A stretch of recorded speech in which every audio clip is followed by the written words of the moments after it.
queremos dar la bienvenida a una tremenda ponente, a nuestra quinta ponente de esta primera jornada, la doctora María Paz Salinas, quien es uróloga y andróloga de la Universidad de Chile. También es parte del equipo que también nos acompaña, que es la Clínica INUA de Concepción, y también está formada en sexología, urología funcional y enfoque de género. Hoy día nos hablará un tema súper relevante, les invito ahí a tomar nota porque a todos nos va a llamar la atención, que tiene que ver como la andrología en el estudio reproductivo. Este es un tema relevante y que vamos a incorporar en todo lo que es nuestro conocimiento de la fertilidad. Le damos la bienvenida a María Paz Salinas, bienvenida a conectar con nosotros en este congreso. Muchas gracias, Marcela. Buenas noches a ti, buenas noches a todos. Gracias por la invitación. Y bueno, ya entrando en materia, vamos a mi presentación, que es el rol de la andrología en el estudio reproductivo. Bueno, ya me presentaron un poquitito, pero más que nada decir que ya con lo típico que es ser uróloga de adultos en este país, tengo además una formación que es bien peculiar, que consta en la andrología. La andrología es la subespecialidad de la urología que se centra en el estudio de la infertilidad masculina y de las disfunciones sexuales. Y bueno, yo desde mi vereda, digamos, como mujer en esta área, obviamente toda mi formación la he hecho ligada al enfoque de género, estuve muy ligada también al tema de salud trans, y obviamente urología funcional y urodinamia, que es la urología femenina. ¿Ya? También soy mamá de Gabriel, que de hecho justo en este momento subió atrás, así que puede ser que lo escuchen. Y bueno, quizá esto yo lo cuento porque dentro de la concepción de Gabriel yo también viví una historia de infertilidad y obviamente eso me cambió un poco mi visión de las cosas y por eso quizá entrego esta presentación desde una vereda distinta, ¿no? Como no solo desde la expertise, sino también desde la experiencia. Y este proceso también fue el que me llevó a conocer a mi socio en INUA y a mi Fertipartner, que es el doctor Felipe Acevedo, que lo van a ver en una presentación mañana. Siempre pongo esto antes de iniciar cualquier presentación o cualquier clase. Sé que hablaron un poquitito de estos conceptos en las ponencias anteriores, pero básicamente son estos como disclaimer que yo hago antes de cualquier ponencia, como les digo. Lo primero es que han habido cambios, obviamente, en los paradigmas de salud, lo que definimos como salud y sobre todo en la salud sexual, que ya vamos a esta concepción como más integral, ¿no? De la salud como un todo y no solamente de los aspectos biomédicos. Por otra parte, yo que trabajo harto con diversidades sexuales, no asumir la heteronorma como parte inicial de una evaluación por fertilidad o por temas de sexualidad o por temas de salud en general. ¿Ya? Y en este sentido, obviamente, la importancia del respeto y del lenguaje, ya que a través de del lenguaje sobre todo hay pequeños guiños que podemos dar a las pacientes o a las personas que pertenecen a las diversidades sexogenéricas. ¿Ya? El segundo disclaimer que está ligado al anterior es que yo trabajo con enfoque de derecho y enfoque de género en salud. Ya vieron como en las charlas anteriores de salud menstrual, por lo que vi, lo que implica este enfoque de derecho y básicamente recordar, ya que vamos a hablar de fertilidad, que la fertilidad está en el marco de los derechos sexuales y reproductivos y estos derechos están en el marco de derechos. Esto se los puse porque creo que valoro mucho esta iniciativa. Acá solamente hay una pequeña pincelada de cuáles son los derechos sexuales y básicamente como felicitar y agradecer a la organización porque creo que va muy en la línea de la autonomía, la integridad y la seguridad del propio cuerpo, de la toma de decisiones reproductivas libres y responsables y sobre todo la información basada en el conocimiento científico que es tan necesaria, ¿no? Sobre todo en esta era de bombardeo de la información.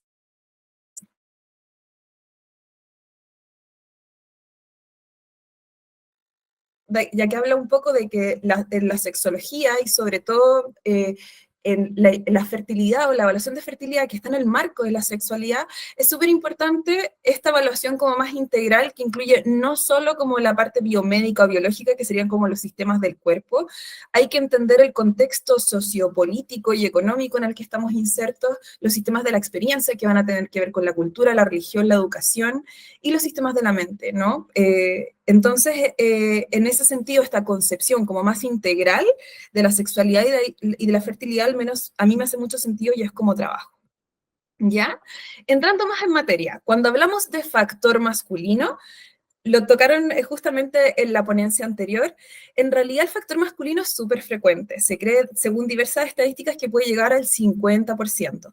20% de las parejas con problemas de fertilidad van a tener un factor masculino único y en un 30% de las parejas vamos a encontrar factores mixtos. Esto quiere decir como factor masculino y femenino a la vez. Respecto a las patologías o el estudio, esto ya lo vio la doctora anterior, respecto a que ciertas clasificaciones como pretesticulares, testiculares y posttesticulares, así que eso lo voy a pasar muy rápido. ¿Cuál es la idea nuestra? Que en el fondo, con un enfoque diagnóstico adecuado a la alteración seminal, digamos, que estamos viendo, podemos encontrar quizá una causa específica y si esa causa específica puede tener un tratamiento. La mayoría, digamos, de los diagnósticos que podemos hacer tienen causa idiopática. Esto quiere decir que no sabemos por qué motivo está esta alteración, pero eso no significa que no tengan tratamiento. Y acá hay distintos tratamientos empíricos que pueden servir, ya sea estimuladores hormonales o componentes como más nutricionales, ¿ya? Respecto en sí a la andrología, o cuál ha sido el revival de la andrología, hay que recordar que ha habido una evolución o una revolución de la medicina reproductiva desde que a mediados de los años 70 se hizo el primer in vitro, ¿ya? Y en realidad pasó durante muchas décadas que el ICSI o las terapias de alta complejidad, que es juntar al óvulo y el espermio en el laboratorio, producían un efecto bypass. ¿Qué quiere decir esto? Como necesito pocos espermios para realizar cualquier tratamiento de alta complejidad, en realidad esos pacientes, si tenían espermios, no se derivaban a andrólogo, iban directo a tratamiento, pero obviamente había una cantidad no menor de pacientes que tenían alguna alteración potencialmente reversible, pero que esto no se pesquisaba. Y esto puede tener, obviamente, efectos detrimentales en la salud de este hombre, ¿ya? Otro tema que es importante, sobre todo en ciertas patologías asociadas como a espermiogramas, ya sea con ausencia de espermatozoides o con pocos espermatozoides, pueden haber patologías genéticas causantes y obviamente ahí el consejo genético es súper relevante pensando en que van a terapias de alta complejidad. Y lo otro, que también lo hablaron en la ponencia anterior, es que la espermatogénesis dura más o menos 74 días. ¿Esto qué quiere decir? Que yo el día de hoy estoy viendo los espermios que se produjeron, entre comillas, hace 2, 3 meses atrás, entonces cualquier cosa que yo instaure la voy a poder ver recién en el eyaculado en ese plazo, ¿ya? Indicaciones de estudio de factor masculino, habitualmente esta es para ambos miembros de la pareja, que no haya embarazo logrado mayor a 1 año en pacientes sanos, y antes sí, obviamente hay algún factor de riesgo en este hombre para tener alguna disfunción a nivel testicular, dígase criptorquidia, por ejemplo, que es nacer con los testículos arriba, algún gonadotóxico, antecedente de cáncer testicular, cirugías, hipogonadismo, etcétera, o que la pareja, factor femenino, tenga más de 35 años. ¿Ya? Este estudio siempre lo pongo porque es uno de los pocos estudios chilenos que hay de andrologías, del doctor Marconi, que habla de las causas como de etiologías o de causas de infertilidad masculina en un policlínico de andrología, es su especialidad, y es bastante similar a lo que reporta la literatura. Ya en un 35% tenemos causas idiopáticas, después la siguen un 18% varicocele, luego el antecedente de criptorquidia y ya el resto más variables, ¿no? Infección, drogas, genéticas, endocrinas u otras, ya como porcentaje más pequeños pero variables. ¿Cuál es el objetivo del estudio del factor masculino? Como yo les decía, tratar las alteraciones que pueden ser potencialmente corregibles, identificar condiciones que no van a tener un tratamiento específico, pero que podemos hacer una terapia de reproducción asistida con los espermatozoides del paciente. Por otra parte, identificar también dónde o qué patologías va a ser imposible conseguir gametos masculinos viables de ese hombre y ofrecer de forma más directa, digamos, terapia con donante de semen o adopción en algunos casos. Por otra parte, reconocer enfermedades graves, como les decía, que pueden estar manifestándose como infertilidad, por ejemplo, el síndrome de disgenesia testicular o el síndrome de Klinefelter, y diagnosticar alteraciones genéticas que pueden afectar la salud o el potencial reproductivo de la descendencia. Esto ya lo vieron anteriormente, pero es netamente como recordatorio. Las causas pretesticulares tienen que ver como antes del testículo, que tienen que ver como con todas las cosas que definen, digamos, la función de este testículo. Ya, acá destacar una que es cada vez más frecuente, yo siempre pregunto dirigidamente, que es el abuso de esteroides anabólicos. Ya se ve mucho en contexto de gimnasio, en pacientes que quieren mejorar la performance sexual o deportiva, uso de testosterona o derivados, y estas son bastante difíciles de tratar. De hecho, los casos más difíciles que vemos los andrólogos tienen que ver con estas causas. Luego las causas testiculares, que tienen que ver como con patología, digamos, asociada al testículo, ¿ya? O ya sea porque una causa genética que desarrolla un testículo atrófico, o, por ejemplo, un varicocele que está afectando la función de ese testículo, ¿ya? Y las causas posttesticulares que tienen que ver ya como con obstrucciones de la vía seminal o disfunciones sexuales, ¿ya? Por ejemplo, un paciente que tiene problemas de erección o problemas de eyaculación, obviamente va a tener una infertilidad asociada a eso, ¿ya? Respecto a la evaluación del factor masculino, como qué hacemos los andrólogos o los urólogos, ¿ya? Hay estudios básicos que tienen que ver sobre todo hacer una historia completa, médica y sexual, respecto como a los antecedentes, el antecedente de criptorquidia, de enfermedades de transmisión sexual, de infecciones respiratorias recurrentes, entre otros, si hay alguna alteración o una disfunción sexual asociada, etcétera. Dentro del examen físico vamos a ir buscando si hay alguna cicatriz, por ejemplo, que revele una cirugía en la infancia, la presencia de los conductos deferentes, súper importante, si hay un varicocele palpable, por ejemplo, etcétera. Habitualmente el estudio básico, cuando hay alguna historia de fertilidad, realizamos 2 espermiogramas que tienen que estar separados al menos de 2 semanas, ¿ya? Y acá también es importante dónde tomamos el espermiograma, que lo ideal es que sea un laboratorio de fertilidad, ¿ya? No todos los lugares donde toman espermiogramas tienen un biólogo entrenado para revisar y evaluar los espermios, ¿ya? Y eso en realidad los andrólogos estamos bien acostumbrados como a hacer esa diferencia respecto al análisis, ¿ya? En algunos casos, como parte del estudio básico, se van a pedir las hormonas, ecografía testicular y Doppler, ya que acá depende un poquito de la guía, ¿ya? Pero importante recordar que el testículo tiene 2 funciones a grosso modo, la producción de espermios y la testosterona. Entonces, si estamos sospechando que hay una falla en una función, por ejemplo, los espermios, evaluamos la otra. Y ya el estudio avanzado, que habitualmente es más andrológico, están las pruebas genéticas, un perfil endocrinológico más completo, etcétera. ¿Ya? Respecto al análisis del semen, yo esto siempre lo pongo, ¿ya? Estos son los valores de normalidad que están dados por la OMS, ¿ya? Que se actualizaron en el 2020. Acá, ¿qué es lo importante? Que el rango de normalidad del espermiograma está definido en percentil 5. ¿Qué significa eso? Y acá yo siempre cito al doctor Marconi, que es que qué nota le ponemos al espermiograma, ¿ya? Hay que pensar que el valor mínimo de normalidad definido por la OMS es como sacarse un 4, ¿ya? Pasar como raspando el curso. Para los que estamos en Chile, que tenemos notas de 1 a 7, ¿ya? El 4 es como con la nota mínima de aprobación, ¿ya? Entonces, el tener un espermiograma, entre comillas, raspando, o que pase con el 4, quizás no es lo ideal, ¿ya? Y ahí hay varios estudios que nos indican que el espermiograma, digamos, es un traductor de salud masculina, ¿ya? Respecto a la toma en sí, se puede hacer en el laboratorio o en el hogar. Si se hace en el hogar, lo importante es que la muestra emitida llegue al laboratorio idealmente en menos de 45 minutos y sea trasladada entre 20 a 40 grados. Ahí le decimos al paciente que se la guarde en el bolsillo, ¿ya? La abstinencia que sea entre 3 a 5 días, porque así están estandarizados los valores, ya que una abstinencia muy prolongada puede disminuir la motilidad y una muy cortita puede disminuir la concentración, la calidad de espermio. Otra cosa que es importante es la recolección completa, ya que hay pacientes que se ponen nerviosos y no le achuntan al frasquito, y esa es una causa no tan infrecuente de alteración del espermiograma. Y como les decía, obviamente, tener en cuenta que el mínimo normal de la OMS es como aprobar raspando el curso. Entonces, si es que tenemos un espermiograma normal, pero para un hombre sano, si bien podría estar como en el rango de normalidad de la OMS, igual hay que tener ojo y hay que sospechar algunas cosas, ¿ya? Dentro del espermiograma vamos a tener dos digamos, grandes áreas, el examen macroscópico y el examen microscópico. El examen macroscópico tiene que ver más que nada con características del semen y el microscópico con características de los espermios, ¿ya? Acá, por ejemplo, les puse un espermiograma como de prueba de un laboratorio de fertilidad, tiene que tener la fecha, obviamente, que él lo pidió, los días de abstinencia, la hora de emisión y de procesamiento, por lo que yo les comentaba. Acá en el detalle del macroscópico vemos, como les digo, las características del semen, volumen, pH, si es que hay alguna alteración de la consistencia, y ya en el examen microscópico nos van a decir como las características de los espermios, concentración, que tiene que ver con la cantidad de espermios por ml, La motilidad, que acá se divide, como yo digo, en A, B, C, D.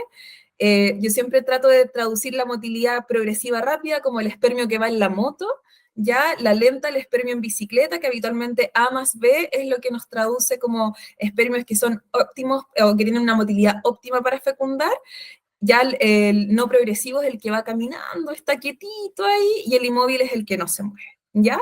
Cuando tenemos espermios inmóviles, es importante saber si estos espermios están vivos o muertos, pero eso lo vamos a ver más adelante. Otra cosa que es importante es la vitalidad a la hora post-eyaculación, ¿ya? Idealmente mayor al 50%, y las células redondas que pueden traducirnos o abstinencia prolongada o en algunos casos infección seminal, ¿ya? Y lo que yo acá menos pesco como andróloga, y les voy a decir ahí, tengo un ejemplo bien entretenido más adelante, es el tema de la morfología, ¿ya? Pasando, por ejemplo, ya a alteraciones que podemos encontrar en un espermiograma. Hipoespermia es que el volumen está bajito. Como les digo acá, puede ser recolección incompleta. Súper frecuente preguntarle al paciente si se puso muy nervioso y en ese nerviosismo no le achuntó al frasquito, ¿ya? Otra causa que puede dar es hipogonadismo, bajada de testosterona. Otra causa pueden ser alteraciones eyaculatorias, ¿ya? Que acá puede ser retrógrada, por ejemplo, que eso es cuando se devuelve el semen a la vejiga en vez de salir expulsado hacia adelante. Esto puede ser parcial o total y es muy frecuente, por ejemplo, en pacientes que tienen neuropatía diabética o que consumen algunos medicamentos, ¿ya? Y lo otro importante a evaluar, cuando tenemos bajo volumen, esto es netamente como, yo estos esquemas lo ocupo para hacer clases, ¿ya? Pero netamente como para que sepan que en un bajo volumen de eyaculado hay ciertas cosas que nos pueden indicar si esto puede ser alguna causa más obstructiva o no obstructiva, eh, más allá de, como de la toma de muestra en sí, como les decía, y lo que es importante acá es diferenciar el pH, ya que nos puede orientar si es que hay una disfunción de vesícula seminal o de disfunciones prostáticas, ¿ya? Aquí, por ejemplo, tenemos un caso muy específico. Acá es una zoospermia, no hay espermio, ¿ya? Pero este espermiograma tiene dos factores súper particulares, que es un volumen muy, muy bajito, 0.6 ml, y un pH muy, muy ácido. Y este patrón puede suceder solamente en dos opciones o dos posibilidades en la andrología. Si el paciente tiene conductos deferentes palpables, lo más probable es que tenga un quiste del utrículo prostático, que es un quiste en la celda prostática, la desembocadura de los conductos eyaculadores, ya que está bloqueando, y eso en el fondo es una de las causas de infertilidad más lindas de tratar, porque con una pequeña cirugía el paciente queda fértil, ¿ya? Y si no tiene los conductos deferentes palpables, esto es una agenesia bilateral de los conductos deferentes, y acá hay que hacer un estudio del gen de la fibrosis quística. Ya, acá les puse algunas imágenes de los quistes del utrículo, como se ven en quistes de línea media. Como les digo, habitualmente van a tener este patrón. Y acá unos videitos de cómo es la cirugía del quiste del utrículo. Ahí se ve el quiste, ¿ya? Este es un paciente que estaba con azospermia, sin espermios, ahí se destecha el quiste, y bueno, este paciente después de esta cirugía pasa de no tener espermios a eyacular con espermios. Y obviamente posibilidades de fertilidad natural. Como les decía, si es que no tiene conductos deferentes palpables, acá hay que estudiar el gen de la fibrosis quística, ya que la agenesia bilateral de conductos deferentes es una forma incompleta de fibrosis quística, ¿ya? Y esto obviamente tiene como relevancia reproductiva para la descendencia, ¿ya? Cuando hablamos de oligosospermia, que es baja cantidad de espermios, acá lo importante siempre va a ser repetir la muestra de semen, ¿ya? Y cuando tenemos oligosospermias severas, esto es menos de 5 millones por ml de forma repetida, esto tiene indicación de estudio genético, ¿ya? Hay que recordar que en este grupo de pacientes pueden tener estudio genético alterado entre un 10 a un 20%, ¿ya? No es bajo. Entonces, por eso muchas veces los andrólogos somos majaderos con eso, porque en algunos casos puedes no tener una zoospermia, puedes tener quizá 4 millones o 3 millones, que eso puede ser perfectamente suficiente para un in vitro, ¿ya? Pero obviamente no estamos estudiando la causa que hay detrás de esta oligosospermia o esta baja cantidad de espermios. ¿Ya? Y por otro lado, los casos más severos, que son las azospermias, que son cuando no hay espermios en el eyaculado, acá, mediante distintas cosas, examen físico, volumen testicular y algunos niveles hormonales, la idea es tratar de orientarnos si esto es algo más obstructivo, que tiene que ver con que está tapada alguna cañería de las que conectan, digamos, las que llevan los espermios del testículo al resto del semen, o no obstructiva, que tiene que ver habitualmente con temas de producción. ¿Ya?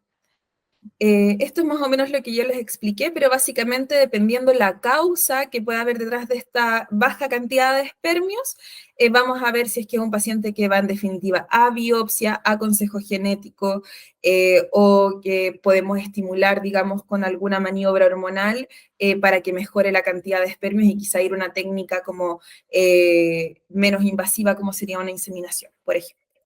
¿Ya?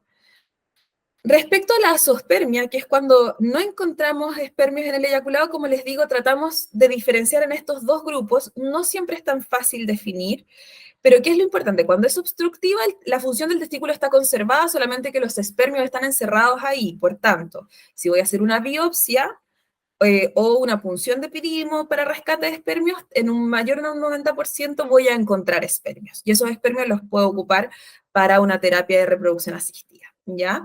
Y si es que es no obstructivo, o sea, es algo que en el fondo tiene que ver con temas de producción, genéticos, etcétera, acá la indicación es hacer una microtese, ¿ya? Que es biopsia con microscopio, ¿ya? Acá, por ejemplo, les puse un caso. Hola a todas, hola a todos. Mil disculpas, tuvimos un problema técnico. Aquí el evento climático también nos ha afectado, pero ya estamos de vuelta con María Paz.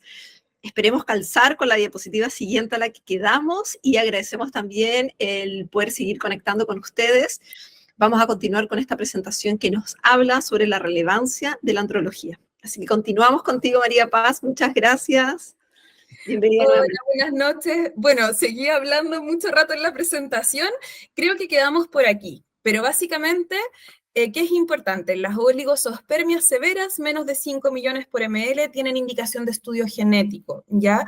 Siempre, porque esto cuando son dos muestras repetidas es súper relevante, ya que el estudio genético, si bien yo puedo tener como una muestra que sea suficiente para hacer un tratamiento de alta, in vitro, ICSI, por ejemplo, eh, voy a perder la oportunidad de diagnosticar algo que puede ser importante para la descendencia y para la salud de ese hombre, ¿ya? Y las azospermias en sí, cuando, esto ya es la parte severa, cuando no tenemos espermios, según elementos clínicos como la historia, el examen físico, el volumen testicular y algunas hormonas, podemos diferenciar, o la idea es diferenciar entre si es una causa obstructiva, esto quiere decir el testículo sigue produciendo, pero hay algo en la vía seminal que impide que los espermios se junten con el resto del semen, o no obstructiva, que tiene que ver con temas de producción del testículo, y ahí obviamente es un poquito más desafiante.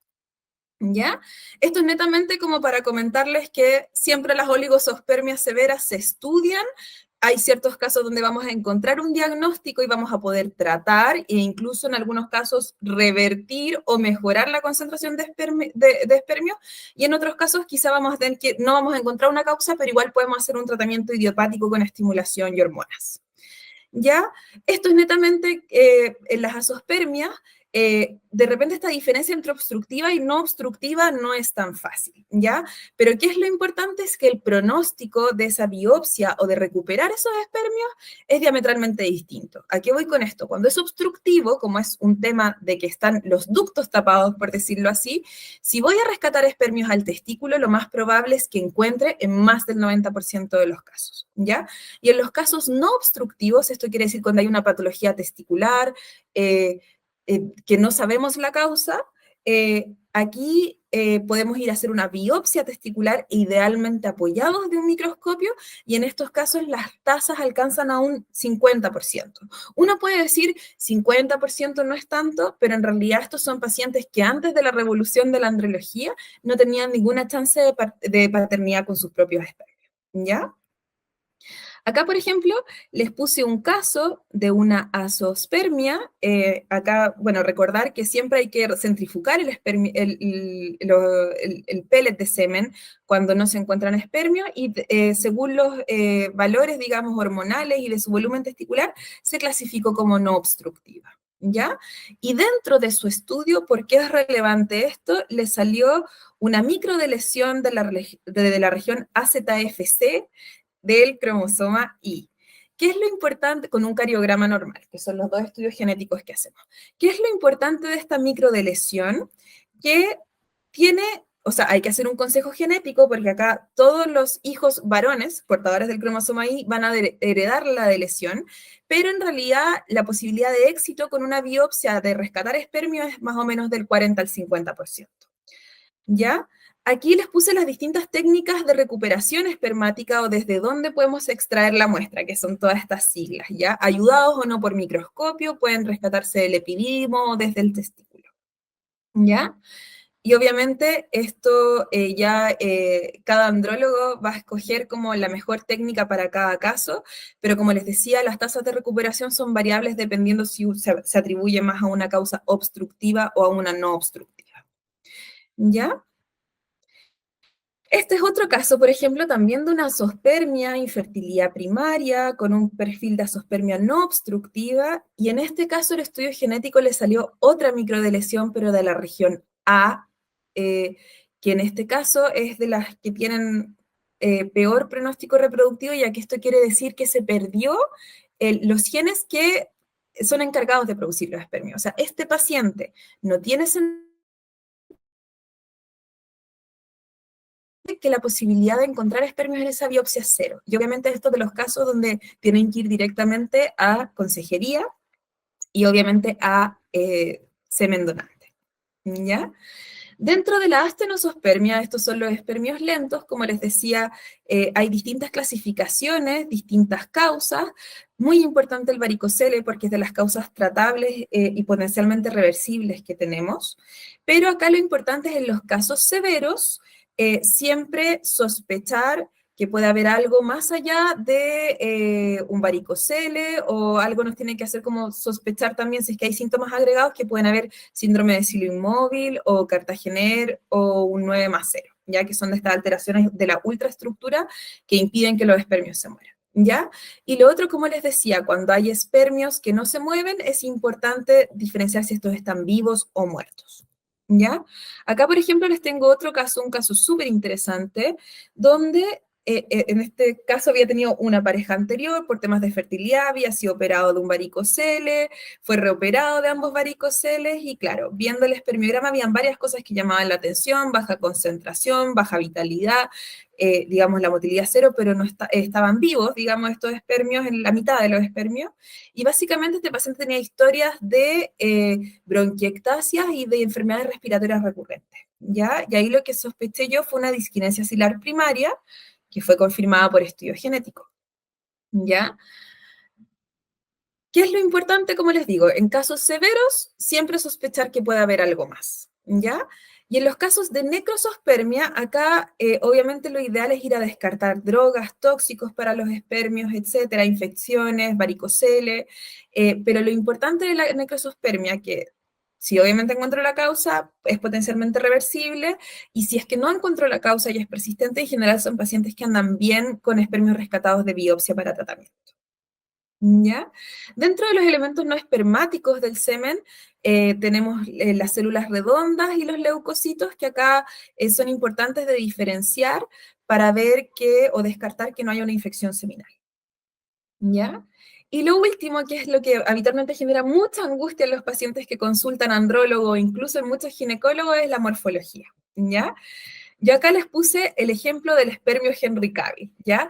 La bióloga de reproducción va a ir a buscar el espermio Henry Cavill, el espermio que es perfecto para ella, en el microscopio, la colita perfecta, la cabeza, su acrosoma, toda su ultraestructura perfecta, ¿ya? Pero la morfología es una variante dicotómica, quiere decir espermio normal, espermio normal. Podemos tener, por otra parte, el espermio Felipe Acevedo, yo les puse acá, que es mi fertipartner que les va a presentar mañana, que es pintoso, buena onda, simpático, pero no es Henry Cavill. Entonces, si la bióloga es muy exigente, va a poner como anormal a este espermio Felipe Acevedo, ¿ya? Y por otro lado, acá les puse un espermio Danny DeVito, que puede ser más chiquitito, gordito, pelado, y obviamente este también va a estar catalogado como anormal, porque tampoco va a ser un Henry Cavill, ¿ya? ¿Cuándo es importante la morfología para nosotros los andrólogos? Bueno, ahí les dejé otro Henry Cavill para su deleite. En realidad, lo primero es decir que la morfología es lo que menos nos traduce que un espermio sea sano o que tenga potencial fértil, sino que va asociado a las otras características, ¿ya? Y por otra parte, ¿cuándo es importante la morfología? Cuando tengo este tipo de espermios. Esto es una macrozoospermia, esto se produce por la mutación del gen de la aurora quinasa. Estos pacientes van directamente al donante, ya que es una alteración genética en que los espermios son tetraploides, tienen múltiples colas, múltiples núcleos, no hay posibilidad de descendencia, digamos, con estos espermios. Y por otra parte tenemos la globozoospermia, que estos son espermios de cabeza como globito que no tienen el acrosoma, ¿ya? Y que en estos casos podrían ir a ICSI con resultados variables. Pero en realidad estas son las alteraciones de la morfología que a nosotros como andrólogos nos preocupan, ¿ya? Esto netamente para redondear, ¿cuándo nos preocupa la morfología? Cuando está asociado a baja cantidad o baja motilidad de los espermios, ¿ya? Y ahí obviamente, dependiendo del diagnóstico etiológico, descartando causas genéticas, etcétera, vamos a tratar los casos que podamos y si no hay tratamiento, ver si son candidatos a terapia empírica y según eso seleccionar el mejor tratamiento para estos pacientes. Respecto a las pruebas genéticas, ya lo adelantamos, como les decía, tienen indicaciones en las azospermias, en las no obstructivas, en las que no puedo diferenciar también si son obstructivas o no obstructivas, y en las oligosospermias severas, y lo que pedimos es el cariograma, recordar el síndrome de Klinefelter, que es frecuente, 1 de cada 500 en la población general, y puede no manifestarse hasta desarrollarse como infertilidad. Ya estos pacientes tienden a la atrofia testicular, al hipogonadismo, pero en algunos casos pueden ser incompletos o mosaicos, ya no presentarse como formas completas, entre comillas, de la enfermedad, y eso da un fenotipo súper variable, ¿ya? Y lo otro son las microdeleciones del cromosoma Y, que como les decía, pueden llegar hasta un 10 a un 13% de la azospermia. Se cree que las alteraciones genéticas en su conjunto con oligosospermias severas pueden alcanzar hasta un 20%, ¿ya? O sea, igual es algo relativamente frecuente y por eso nosotros abogamos y somos majaderos con el estudio genético de los pacientes, ¿ya? Ya finalizando, la fragmentación del DNA espermático es una prueba específica que pedimos en fertilidad que tiene que ver con que el espermio, como tiene una cabeza muy chiquitita, tiene que empaquetar todo este material genético y en este empaquetamiento se pueden producir roturas y daño en el ADN, ¿ya?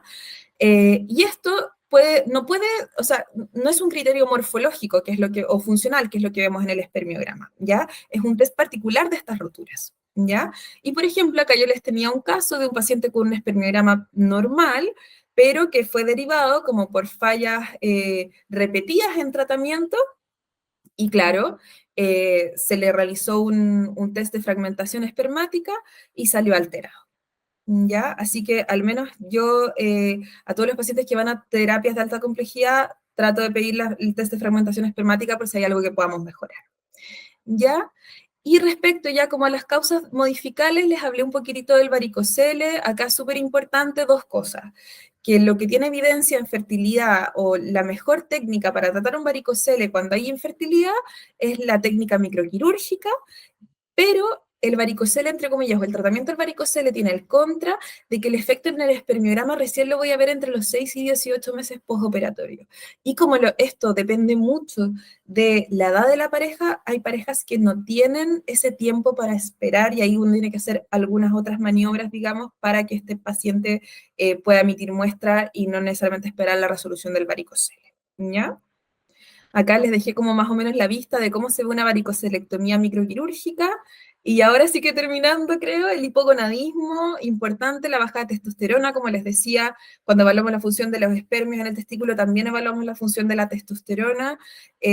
Siempre es importante descartar que no sea secundario o que no haya, por ejemplo, el uso de testosterona o abuso de testosterona exógena en pacientes por rendimiento muscular o sexual. Y acá, ¿qué es lo importante? Que si encontramos un hipogonadismo hay que estimularlo con otras hormonas y no testosterona, ya que la testosterona lo que va a hacer es decirle al testículo, oye, no funciones porque yo funciono, y obviamente eso va a empeorar el deseo de, o sea, la producción de espermios de este paciente, ¿ya? Ya terminando, como conclusión es importante, lo recalco, el factor masculino puede bordear el 50% de las causas, por lo tanto, es súper importante que el estudio del factor masculino sea inicial y no ya cuando tenemos a la mujer completamente estudiada, que es algo que uno frecuentemente puede ver, ¿ya? ¿Y qué es lo que vamos a lograr los andrólogos con esto? Identificar condiciones que tienen tratamientos específicos, las que no tienen tratamiento, pero que permiten recuperar gametos viables, ¿ya? Las que no permiten recuperar espermatozoides y que en el fondo debemos asesorar a ese paciente, contener y aconsejar respecto como a la adopción o utilización de semen donante. Obviamente, diagnosticar condiciones que pueden poner en riesgo la vida del paciente. Y si bien el ICSI o las técnicas de alta complejidad han permitido que pacientes con severas alteraciones de la espermatogénesis puedan tener descendencia, es importante llegar a un diagnóstico específico correcto para que estas terapias sean lo más exitosas posibles. ¡Eso! Excelente, muchas gracias por tu presentación, María Paz. Independiente de ahí que a veces el clima nos puede jugar ahí un impas, logramos concretar con éxito tu presentación.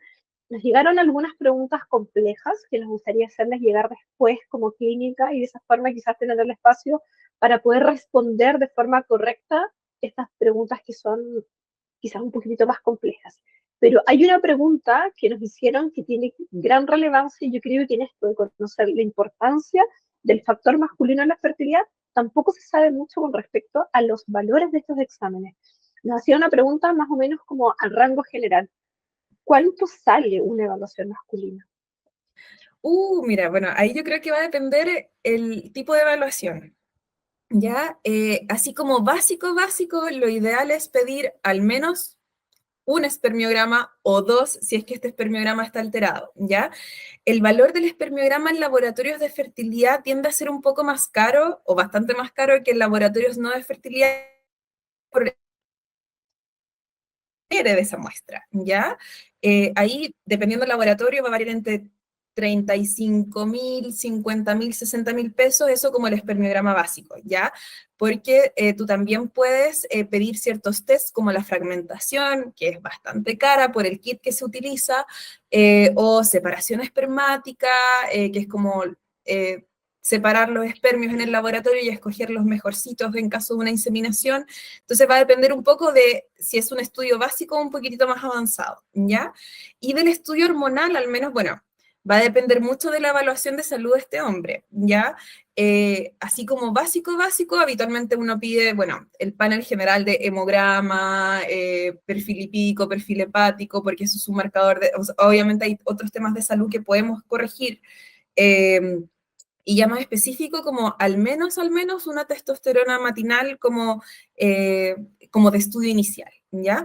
Ahora, también hay que recordar, y en esto como que quiero ser como súper clara, hay pacientes que consultan andrólogo derivados porque ya la pareja se evaluó, o sea, porque ya tienen historia de fertilidad, ¿ya? Y obviamente esos hombres requieren un estudio más completo, ¿ya?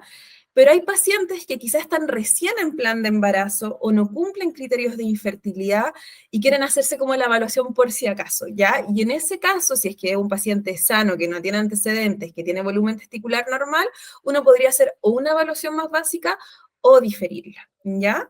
Pero como te digo, de costos va a depender mucho si es que hacemos un estudio como muy acotado o, por ejemplo, si es una pareja que ya ha pasado por varios tratamientos de medicina reproductiva y tú tienes que descartar todo, infección seminal y todo, por ejemplo, hay algunos exámenes que no están codificados, por ejemplo, la PCR en semen, ¿ya? Que es como para diagnóstico de infecciones seminales, y eso obviamente le suma más costo, ¿ya? Pero puede ser variable los costos del estudio, pero yo te diría que un estudio así como complejo y completo puede llegar fácilmente a los 250.000 pesos. Va a depender ahí también de la De la clínica, revisión de cada paciente. exacto. Pero también son valores que nos permiten al momento de enfrentarnos a una evaluación, al momento de pedir un presupuesto, tener alguna noción de lo que vamos, saber cuánto vale lo más básico, quizás cuando una pareja está empezando en esta búsqueda de fertilidad, todavía no tiene intentos fallidos de una fertilización de alta complejidad. Entonces, también ir avanzando acorde a la etapa en la que se encuentra esta pareja, que finalmente es uno de los temas. Me gustaría hacerte otra pregunta más que tiene relación más a la vida sexual de la pareja, cuando nos preguntan como cuál es el momento como propicio u oportuno para poder tener relaciones sexuales. Estoy a leer la pregunta que nos hicieron. ¿Existe alguna recomendación de frecuencia de encuentros sexuales en la ventana periovulatoria de la mujer? Ya, mira, acá a mí se me sale la sexóloga que tengo adentro, ¿ya? Porque efectivamente hay estudios que recomiendan entre 3 a 4 veces a la semana en general, sin considerar la ventana ovulatoria. ¿Qué es lo que veo yo? Que obviamente cuando tú te enfrentas como al proceso de embarazo, hay una serie de ansiedad, de presiones sociales que se van sumando, ¿no? Y finalmente algo que tiene que ser una instancia de encuentro, intimidad y de placer de la pareja se termina transformando en un deber, de que estoy ahí con el reloj, que ahora ya, etcétera. Y obviamente eso es contraproducente para la relación de pareja, ¿ya? Yo lo que recomendaría, o sea, acá, más que una frecuencia ideal, yo trataría de, quizá, lo que más se pueda, sí, obviamente quizá hay parejas que sobre todo por temas de distancia, trabajos, etcétera, se les va a hacer más difícil como esto de la ventana ovulatoria, pero yo particularmente creo que la ventana ovulatoria es como súper ansiógena para las parejas en general, ¿ya? Y ahí yo creo que cada pareja es un mundo, es un universo, y en la medida, o sea, en la medida que puedan generar más encuentros y estos sean como quizá desde el placer más que del deber, bien. Pero si ya termina siendo algo tedioso, algo exigente, y uno ve muchas disfunciones sexuales, por ejemplo, pacientes que están en contexto de búsqueda de embarazo, que llegan por disfunción eréctil o que llegan por aneyaculación, anorgasmia, o sea, como por dificultad de llegar al orgasmo, y esto es netamente de origen psicógeno por la presión de estar buscando un embarazo, ¿ya? Qué importante tu respuesta, porque también nos pone en contexto no es lo mismo una búsqueda más espontánea o a veces la sorpresa, a cuando tenemos la cronobiología desde toda la parte clínica, desde la sexualidad, de los estudios, que también influye en cómo se está viviendo la fertilidad y la sexualidad desde la intimidad de la pareja. Y acá, entre la salud mental, los factores ambientales, tratar de poder mejorar todo lo que se pueda mejorar, sobre todo tener más tiempo de conversación de la pareja, tratar de quizás quitar algunos artefactos lumínicos que nos están interrumpiendo nuestra salud hormonal, tratar de tener más espacios de encuentro, de conversación, tratando de generar también un ambiente, son algunas de las variables que quizás nos pueden estar ayudando. Ahora, claramente tu tema es un tema súper relevante, al igual que la presentación anterior a la tuya, son temas que son poco conversados, hay poca información, y más que poca información es difícil entender, interpretar y también saber cuáles son los pasos a seguir. Por eso es importante acudir con especialistas, entender este tema, que es lo que nos permite este encuentro, acercar esta conversación, mejorar y enriquecer. En el caso, por ejemplo, si yo tuviese junto a mi pareja una consulta contigo, también qué interesante tener una ventana previa de información para poder comprender mejor las indicaciones que tú me das, las recomendaciones. Sabes que mejor hagamos este examen, partamos con este, veamos, a ver si realmente es necesario seguir con el próximo. Quizás con el primero logramos identificar la variable correcta. Entonces, encuentro tan importante todo lo que mencionaste también en la forma que nos educaste, así que te queremos agradecer, María Paz, por toda la información aquí clínica y no también por estar acá con nosotros, y agradecer tu tiempo y estar con nosotros. No sé si quieres dar alguna palabra antes de quedarme sola en pantalla. No, muchas gracias en realidad por la instancia, y bueno, para cualquier duda, en realidad ahí yo dejé mi correíto, si es que hay alguna duda más personal quizá o todo, que siempre se generan después de este tipo de charlas, yo súper dispuesta a responder, pero ténganme paciencia que a veces me demoro un poquitito nomás. Eso. Y además eres mamá, así que también se va a entender que existen también variables familiares y no solamente laborales en esto. Muchas gracias por estar con nosotros María Paz, y valoramos mucho tu tiempo y también esta impasse que tuvimos, pero salió todo perfecto. Muchas, muchas gracias. Chao. Queremos agradecer a todas las personas que han estado con nosotros, la verdad, pese a todo el cambio climático, todas estas cosas que nos han pasado a nosotros mismos como equipo y también a las personas que no lograron conectar, pero aún así nos han pedido de diferentes formas y quieren acceder a toda esta información. Les contamos que esto va a quedar grabado y va a quedar disponible para las personas que se han logrado inscribir. Si todavía no te has inscrito, te invitamos a que conectes al Instagram Congreso de Fertilidad, vas a encontrar el formulario y ahí vas a poder acceder prontamente al link donde vamos a compartir las grabaciones. Ha sido un primer día increíble donde cada mensaje, cada conversación, cada pregunta y también cada reflexión nos ha sumado a todas. Queremos agradecer también a todos nuestros ponentes por sus interesantes presentaciones y a todas las personas que nos han acompañado, pacientes, familias, red de apoyo, profesionales de la salud, a todos los que han comentado, que nos han acompañado y que nos han tenido paciencia en este primer congreso con estos cambios que se han debido al clima. Muchas gracias a cada expositor. La verdad es que toda la información que se ha entregado es de alta calidad y por sobre todo por su valioso tiempo y conocimiento.